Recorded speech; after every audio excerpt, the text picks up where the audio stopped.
Bonjour à toutes et à tous, on se retrouve aujourd'hui pour la review du Chronos 2S par Vapor Giant.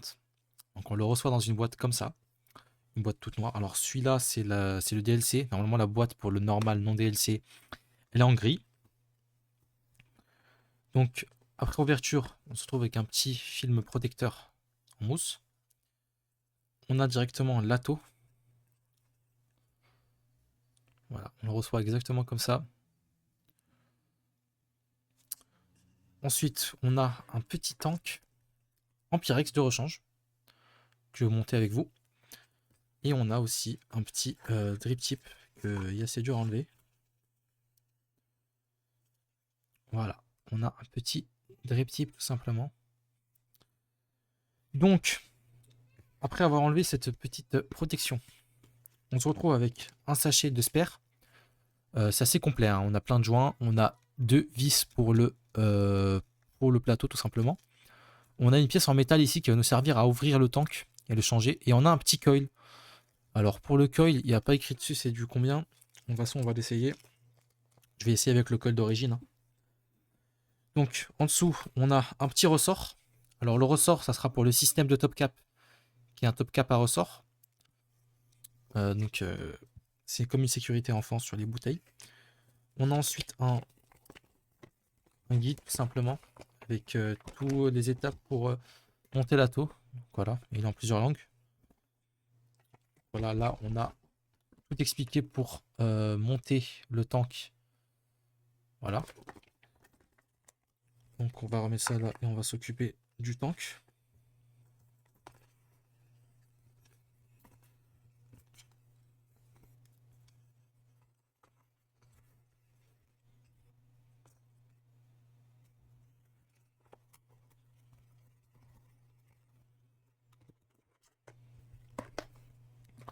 Pour la taux, on va.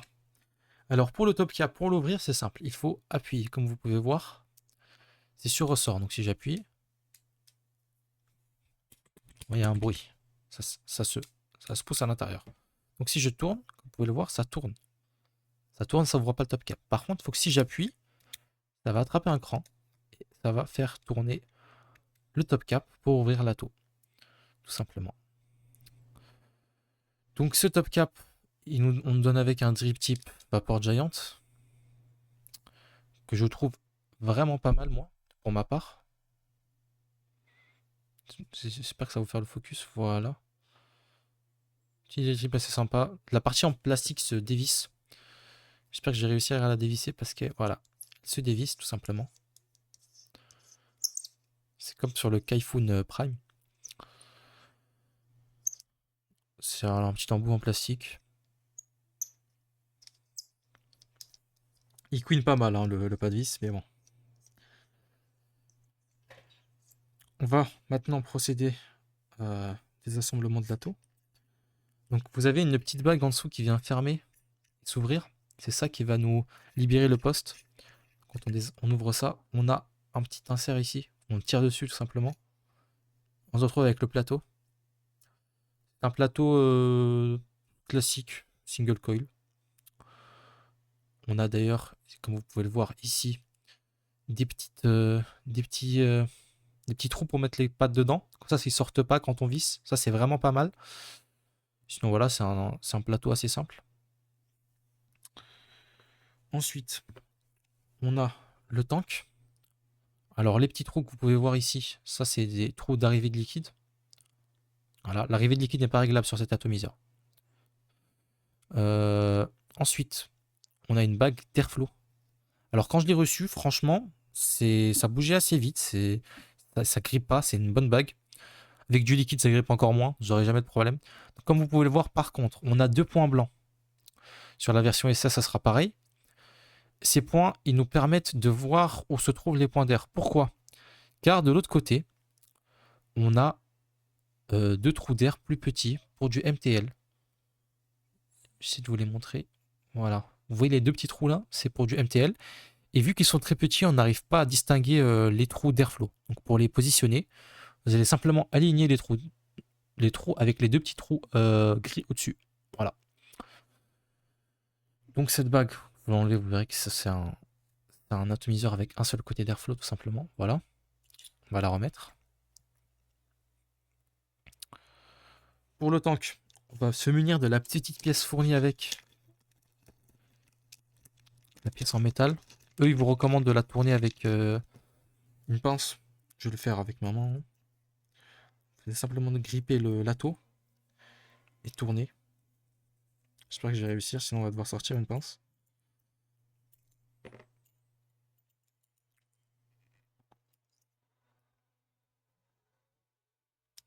Je vous reprends quand je l'ai ouvert. Rebonjour. Alors pour l'ouvrir, en fait, vous mettez ça et vous insérez un tournevis à l'intérieur pour que ça fasse tout simplement bras de levier, sinon vous n'allez pas réussir à le sortir.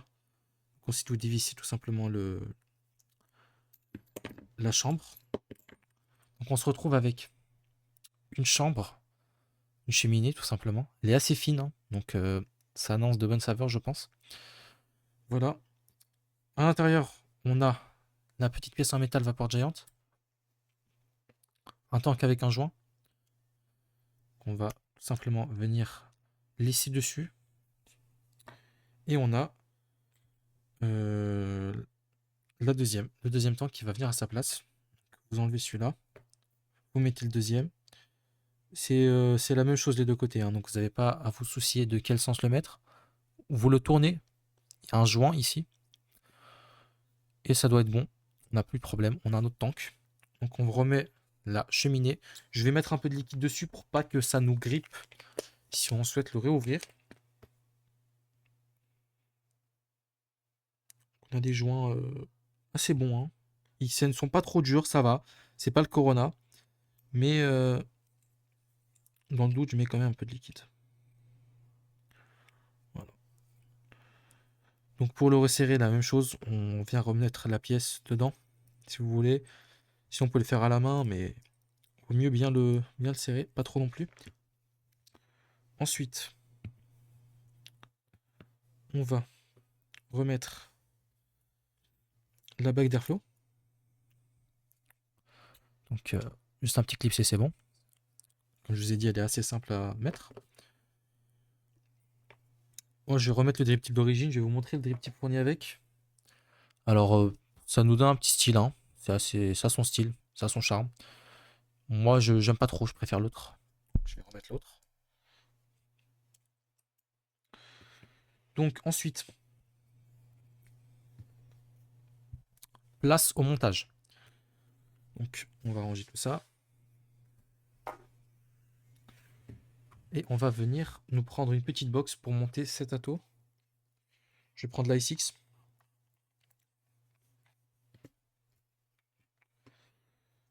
Donc on a notre petit poste qu'on vient juste monter sur la box, hein. On le remettra après.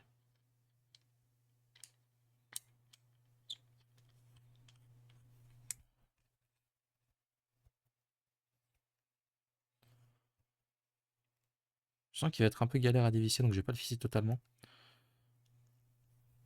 Ensuite, on va prendre le coil qu'on nous a fourni avec. Donc c'est un coil simple, c'est pas un coil complexe. Il n'y a pas écrit le matériau que c'est, donc je pense que ça doit être du Cantal, à mon avis. De toute façon, on le verra bien à la vape. On le verra bien au temps de chauffe. Un petit coil simple. C'est du... Il y a beaucoup de tours dedans quand même. C'est le coil le plus adapté. Donc on va tout simplement... On n'a pas de tournevis avec pour dévisser. Donc je vais prendre un tournevis que j'ai moi. Alors le coil, je l'ai posé. Je voulais vous dire que le coil, pour le positionner, c'est bien de le monter en fait au même niveau que les postes. Donc vous voyez, ici, le mieux c'est que notre coil soit aligné comme ça, avec le haut ici, tout simplement. Vraiment qu'il soit aligné à la même hauteur pour avoir le meilleur rendu de saveur sur cet atomiseur. Donc vous positionnez bien votre coil. Normalement il n'y a pas de souci. Mais ouais, faut pas le baisser beaucoup. Sur cet ato, faut bien le monter. Je le positionne. On va pas chipoter non plus, hein. C'est juste de bien le mettre.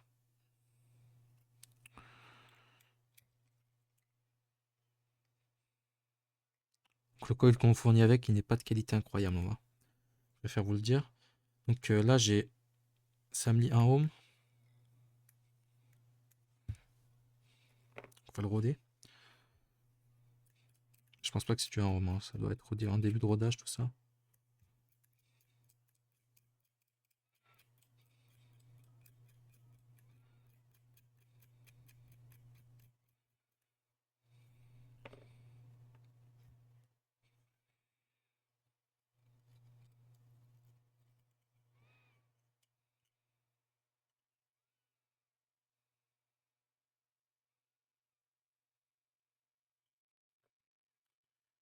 Nickel. Comme vous pouvez le voir maintenant, il chauffe uniformément.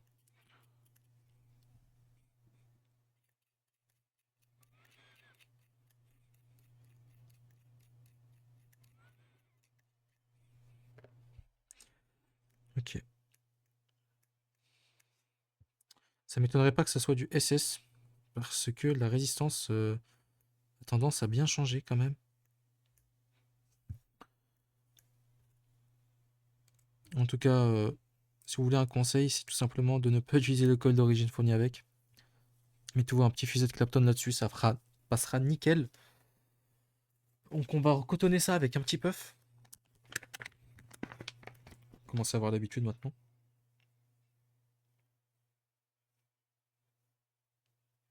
C'est un petit pad. Le coil c'est du 3 mm fourni avec, donc on n'aura pas de problème.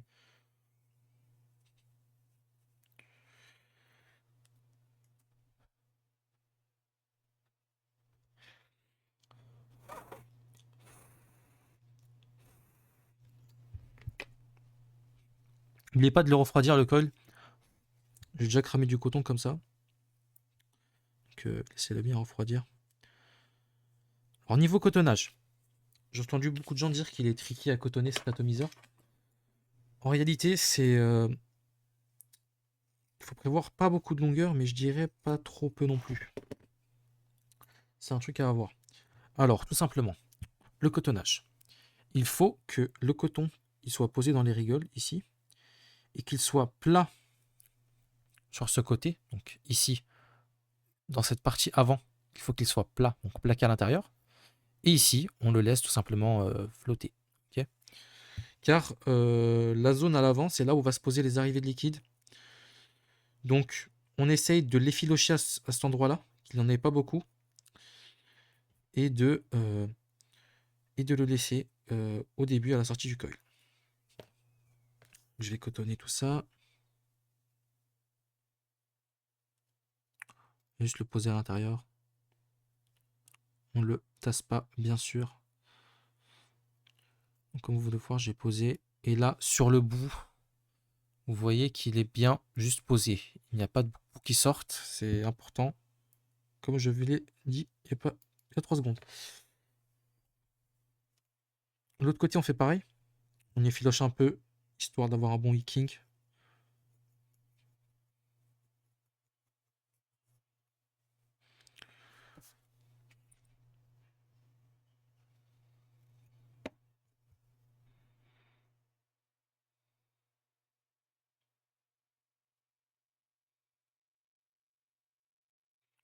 Comme vous pouvez le voir, j'aplatis juste sur le bord. Pour pas qu'il n'y ait de problème. On va remettre bien le coton.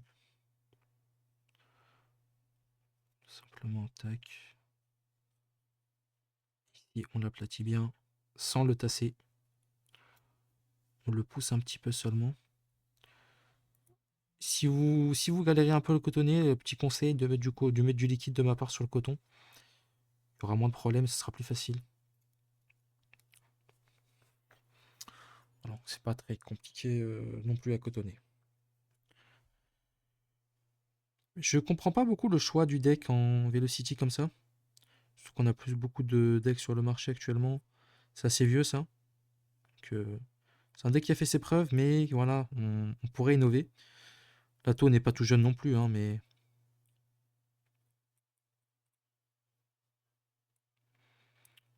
voilà, j'égalise. Donc comme vous pouvez le voir, on a vraiment un côté, vous le verrez mieux comme ça, un côté plat, un côté ressorti.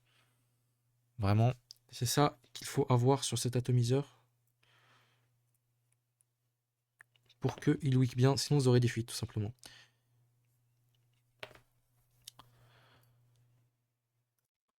Alors je vais lui mettre un petit liquide, tout simplement un petit liquide beignet, quelque chose de bien custard pour que on puisse bien juger les saveurs de l'atomiseur. Donc toujours mélanger vos liquides, surtout si c'est des d'ail, avant de les mettre. Pour moi, je vais que du liquide d'ail, je ne veux pas de pré-avapé. Et du d'ail de bonne qualité, bien sûr.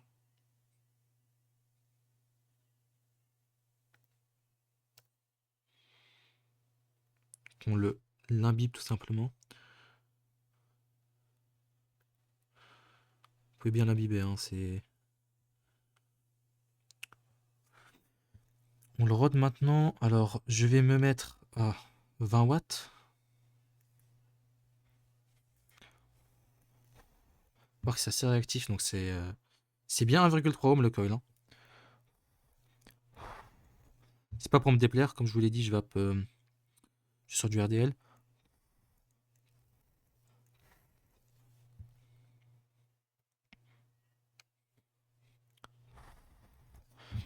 On l'a bien rodé. On va venir maintenant.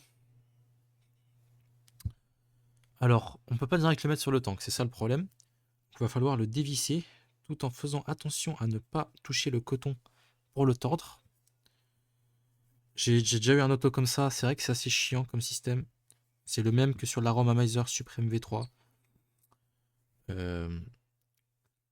Bon, chacun ses goûts, moi je j'aime pas trop ça. Le fait que le poste soit enlevable, soit pas lié au bas de l'atomiseur.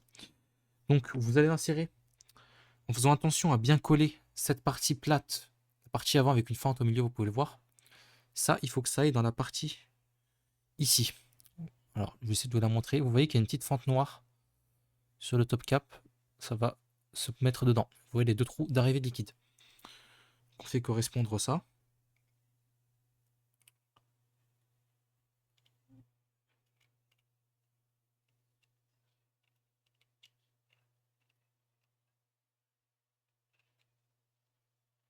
Je vais avoir quelque chose qui bloque. Ah oui. Il y a une petite patte de coton qui bloque.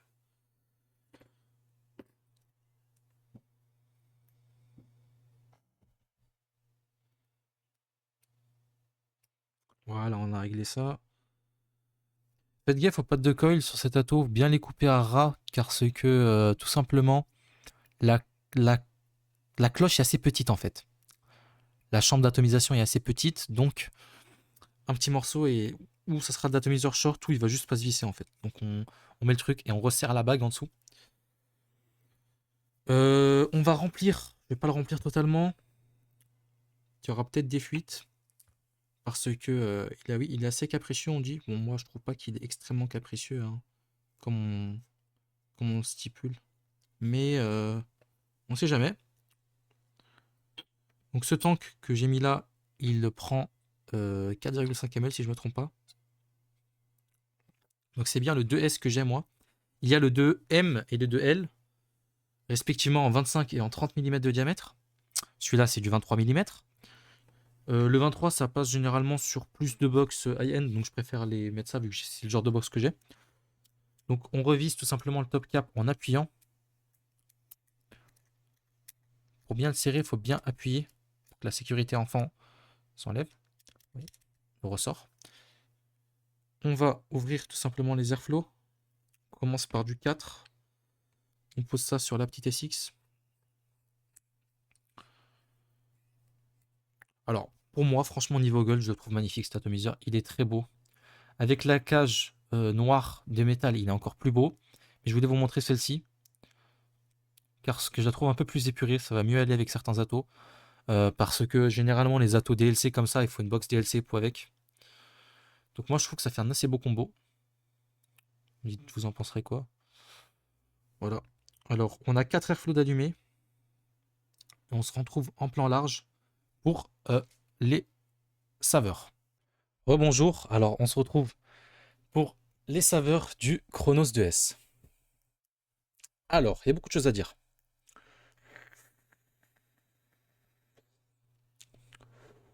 Déjà, je suis à 29 watts. Euh, En réalité, les saveurs sont là.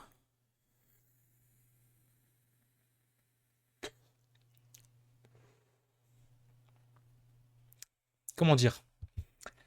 Je dirais que, en fait, on ressent déjà le sucre. Le sucre, on le ressent, il n'y aura pas de problème. Par contre, pour les saveurs, je suis mitigé. Je suis vraiment mitigé. Je trouve que ça manque un peu de saveur. Alors, cet atomiseur, pour information, il coûte 120 euros normal, donc en SS, et en DLC, ce sera plutôt vers les 160. Le MTL, alors, le MTL et MTL. Les deux trous d'MTL sont vraiment MTL. Là, on a un vrai MTL. Il n'y aura pas de problème de vaper là-dessus en MTL. Par contre, le DL, par contre, oui, il est DL, hein. Je pensais que cet atomiseur allait être un vraiment RDL, RDL. On peut le vaper en DL. Je ressens aucune résistance quand je tire dessus avec les quatre trous d'air ouverts, comme ça. Franchement, si vous voulez un petit DL, ça passe. Niveau saveur, comme je vous l'ai dit, c'est pas trop ça. Par contre, qu'on le dise clairement, c'est mieux. C'est un très bon atto. Les saveurs sont bonnes. Les saveurs sont bonnes. Mais quand je compare à d'autres attos de sa gamme, franchement, ils auraient pu faire mieux.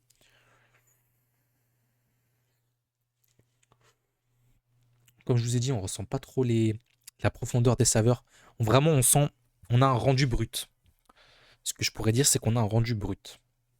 On a les saveurs qui nous frappent comme ça au début. On a les saveurs. Je ressens quelques sardes, moi, sur le liquide que j'ai mis. On a les saveurs. Direct dans la gueule, c'est pas arrondi, c'est pas mélangé, c'est pas un petit mix de saveurs comme sur un GT4. Je le compare au GT4 parce que c'est à peu près pareil, c'est un top coil, un bottom coil, excusez-moi, en single.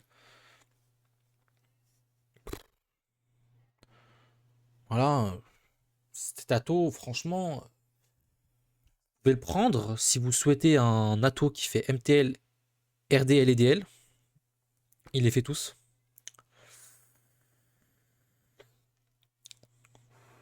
Vous avez un rendu de saveur acceptable. Pour son prix, il est acceptable le rendu de saveur, ok? Il est acceptable. Ça reste mieux qu'un aromamizer. Ça reste mieux que quelques trucs. Par contre, un dripper sera mieux que ça. Même un dripper à 40 euros, ça sera mieux. Un Asgard, je veux dire.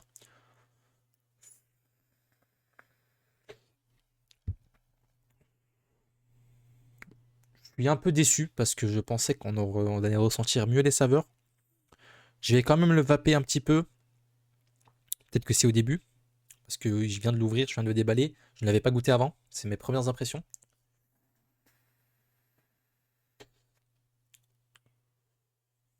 Donc si vous souhaitez vaper en RDL avec beaucoup de saveurs,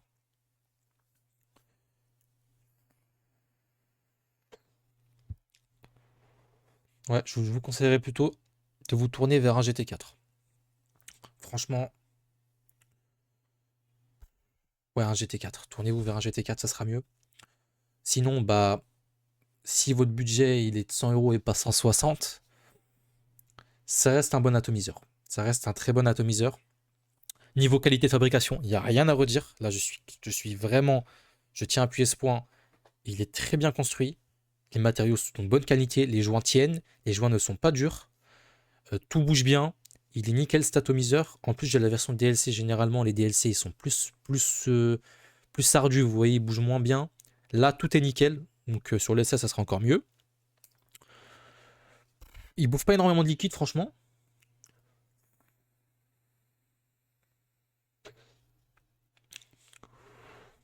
Mais comme je vous ai dit, franchement, les saveurs, c'est bon, mais ils auraient pu faire mieux. Ce sera ça le résumé. C'est un bon atto, mais il y a mieux. Simplement, il y a mieux. Le conseil d'achat, c'est vraiment, c'est du cas, c'est vraiment les gens qui veulent un atto polyvalent DL, RDL, MTL. Niveau fuite, ça fuit pas, hein. C'est que si vous le cotonnez comme moi, il y aura pas de fuite, vraiment. C'est la première fois que je le cotonne et j'ai pas de fuite. Donc voilà, pour tout le monde qui dit que franchement c'est dur à cotonner, moi je suis pas d'accord.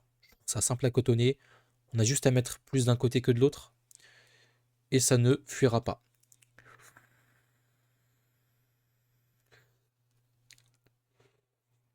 Ouais. On ressent pas énormément les saveurs. Voilà. Donc ce Chronos 2S, ça sera plutôt une petite déception de ma part, mais ça reste un très bon atomiseur. Est-ce qu'il vaut les 120 € qu'il coûte? Je dirais que si vous l'avez à 80, oui, prenez-le. Sinon, non. Non. Sinon, ne prenez pas ça. Prenez pas ça, prenez plutôt un autre ato, un GT4. Vraiment le mieux que je peux vous donner pour un atomiseur RDL. Ouais, donc le Chronos 2S, finalement, il n'est pas si puissant que ça, hein. Mais les saveurs sont acceptables. Donc c'est tout pour cet atomiseur. Je vais essayer de vous faire une vidéo sur un autre d'ici pas très longtemps. Et likez, abonnez-vous, parce que ça m'aide, ça me soutient, ça me pousse à faire d'autres vidéos. Si vous avez des choses à redire par rapport au son, à la placement de la caméra, au montage, au focus, dites-moi, hein. Comme ça je m'améliore parce que je n'ai pas toujours le rendu. Et voilà, ça sera tout pour cette vidéo. Je vous dis à la prochaine.